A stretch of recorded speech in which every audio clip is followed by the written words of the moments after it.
예, 더불어민주당의 지도부가 문재인 체제에서 김종인 체제로 바뀌었습니다. 이에 따라서 여야 모두 총선 전 경쟁을 본격화하게 됐습니다. 하지만 쟁점 법안 처리는 지지부진한 형국입니다. 오늘 정치권 이슈 이준석 기자와 짚어보겠습니다. 어서 오세요. 네. 자, 더불어민주당 얘기부터 한번 해보겠습니다. 어제 김종인 비대위가 출범을 하지 않았습니까? 자, 이번 비대위의 의미 어떻게 봐야 될까요? 네, 일단 비상대책위원회라고 하면 정당에서는 임시 대권 기구, 당권을 장악하고 있는 기구거든요. 네. 당 대표라고 보면 됩니다. 사실 김종인 비대위원장이 이제 문재인 대표를 대체해서 제1야당의 사실상 대표 역할을 하게 된다 이렇게 보면 되고요. 네. 비대위 멤버 구성을 좀 눈여겨볼 필요가 있는데요. 김종인 위원장이 본인을 포함해서 총 7명으로 구성했습니다. 현역 의원인 박영선, 우윤근, 변재일 의원하고요. 그리고 전직 의원인 이용섭 전 의원, 그리고 외부 영입 인사인데요. 표창원 전 경찰대 교수와 김병관 웹젠 이사회 의장, 이렇게 김종인 위원장을 중심으로 7명이 총선 때까지 한 2달여, 3달 가까이 남았는데 3달 정도 당 지도부 역할을 하게 된다 이렇게 보면 되고요. 네. 이 7명의 면면을 좀 살펴볼 필요가 있습니다. 소위 야권에 강성한 목소리를 내왔던 친노 주류 진영의 인사들은 모두 배제됐습니다. 예.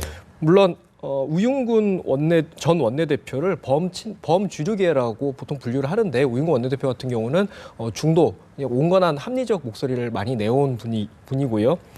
나머지 박영선 전 원내대표 그리고 이용섭 전 의원도 중도 성향의 의원으로 저희가 보통 평가를 합니다. 따라서 기존에 야권의 어떤 친노 패권주의라고 많은 비판을 받았었는데 그 네. 비판에 대해서 좀 더 선을 긋기 위해서 의도적으로 좀 중도 진영 인사들을 많이 등용한 그런 인선이라고 볼 수 있을 테고요.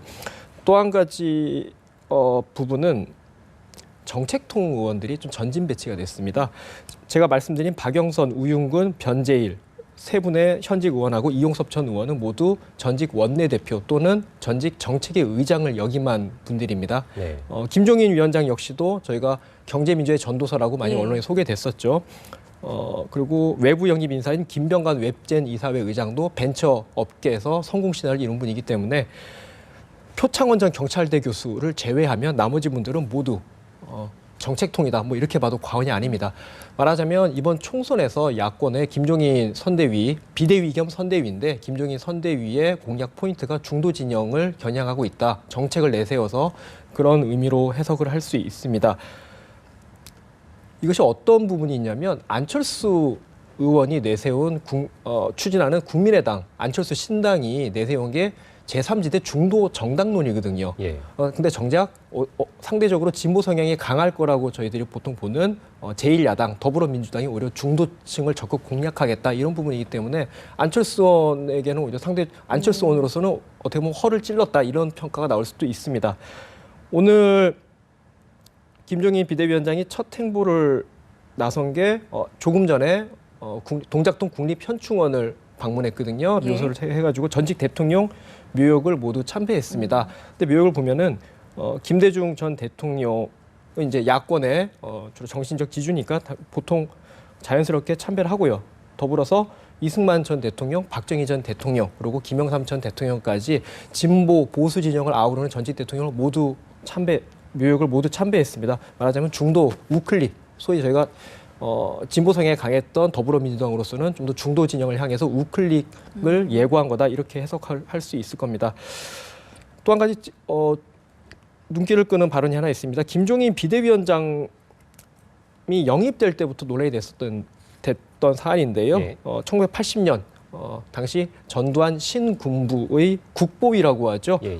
국가보위 비상대책인데 당시 이제 정권 이양 과정에서 임시 행정기구가 됩니다. 국보위의 재무분과위원으로 김종인 위원장이 참여한 적이 있습니다.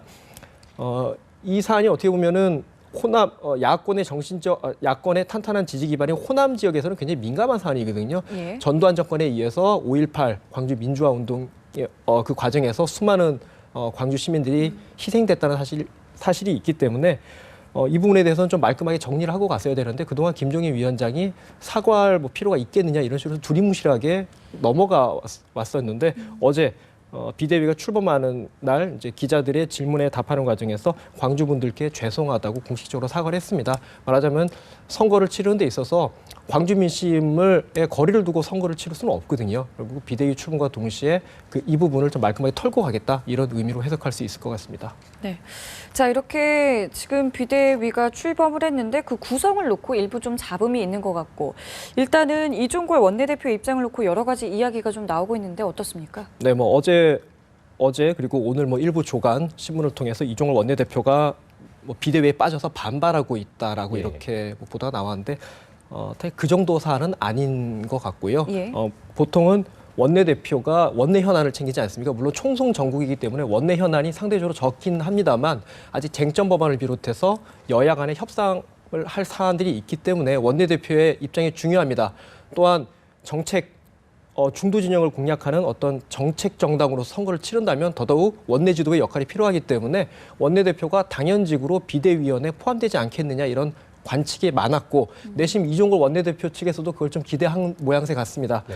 그런데 어제 아까 말씀드린 7명 명단에 이종걸 원내대표는 빠져 있었습니다. 그래서 네. 좀 심기가 불편한 거 아니냐. 그리고 이종걸 원내대표가 또 반발하면서 좀 비대위가 출발부터 좀 시끄럽지 않겠냐라는 얘기가 좀 나왔었는데요. 오늘 오전에 있었던 현충원 참배에도 공식적으로 참여를 했고요. 앞으로 비대위원은 아니지만 원내를 챙기는 컨트롤 타워로서 비대위 회의에도 계속 나가면서 뭐 비대위와 행보를 같이 할 것 같습니다. 따라서 뭐 이종걸 원내대표의 반발은 뭐 그렇게 큰 잡음이다 이 정도까지 볼 사안은 아닌 것 같습니다. 네.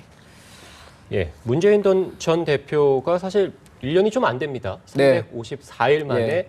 대표직을 어제 사퇴를 했고, 자 이제 평당원으로 돌아가게 됐는데, 자 고향으로 잠시 내려간다는 얘기도 있긴 합니다만, 자 앞으로 향후 행보 어떻게 예측해 볼 수 있을까요? 네, 문재인 대표는 평당원이라고 하지만 야권의 유력 대권 주자입니다. 예. 평당원일 수가 다른 일반 국회의원들처럼 평당원일 수가 없는 거고요. 네. 다만 이제 공식적인 대표직을 내려놨다 그 정도 의미일 겁니다.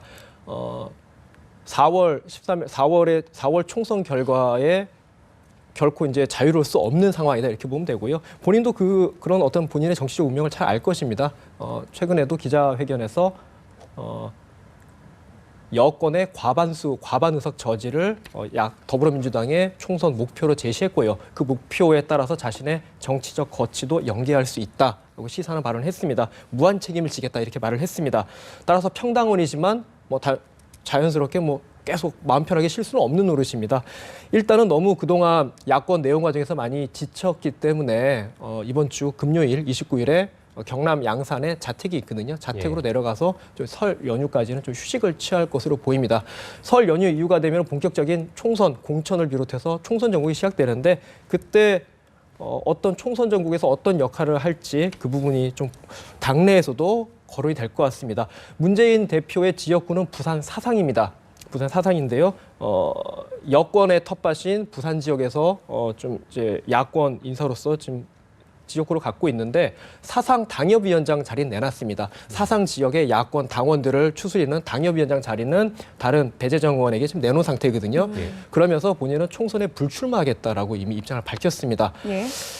그렇지만 과연 불출마한다고 하더라도 어떻게 문재인 카드를 활용하느냐, 그건 어떻게 보면 김종인 선대위, 비대위의 판단이 될 텐데 여러 가지 벌써 얘기가 나옵니다. 결국 꼭 사상은 아니더라도 부산 어디든지 부산에 투입해서 소위 낙동강 벨트라고 하죠. 낙동강 벨트에 투입해야 된다 얘기도 있고 결국 선거의 승패는 수도권에서 가려지게 됩니다.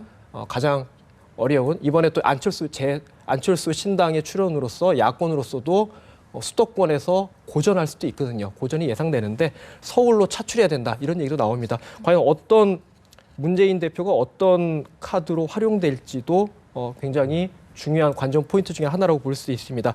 일단은 문재인 대표로서는 소위 반문 정서라고 하거든요. 예. 호남 지역의 반문재인 정서를 극복하는 게 첫 번째 과제라고 볼 수 있습니다. 반문재인 정서가 왜 생겼는지에 대해서는 사실 명확하게 설명할 수 있는 사람이 보통 없더라고요. 왜냐하면 단순히 문재인 대표가 부산 사람, 부산 사나이기 때문에 반 문재인 정서가 호남에서 문재인 대표를 싫어한다 이렇게 설명할 수는 없는 거거든요. 예. 왜 반문 정서가 생겼는지에 대해서는 설명이 명확하지 않지만 어쨌든 호남 지역에서 반문재인 정서가 있는 건 어느 정도 사실이었고요. 다만 최근에 김종인 비대위 체제와 사퇴하는 과정을 통해서 반문재인 정서는 상당 부분 누그러졌다 이런 평가가 나옵니다. 어느 정도 호남 지지도를 회복하면서 총선전에서 역할을 하느냐 이 부분이 주목해서 볼 대목입니다. 예, 알겠습니다. 저희가 시간 관계상 오늘 대담은 여기서 마무리 짓도록 하겠습니다. 지금까지 이준석 기자와 이야기 나눠봤습니다. 고맙습니다.